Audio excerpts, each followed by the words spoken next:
Hi everyone, in this new tutorial I will show you how to delete your Facebook account permanently. Follow me. Go to your photo profile, then click on Setting and Privacy. Select Settings, then click on See More Accounts Center. Now click on Personal Details, then choose this option, Deactivation or Deletion. Select the profile you want to delete. Now you need to read this carefully.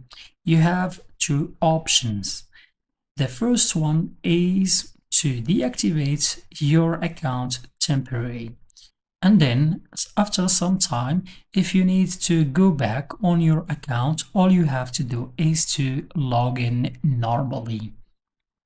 But the second option is to delete your Facebook account permanently from the platform. Click continue if you want to delete it permanently, then choose one of these common issues that people face on Facebook platform. Now select this one, click continue. Now this is the final step to delete your Facebook account. Click and continue. Then maybe Facebook will ask you for the password.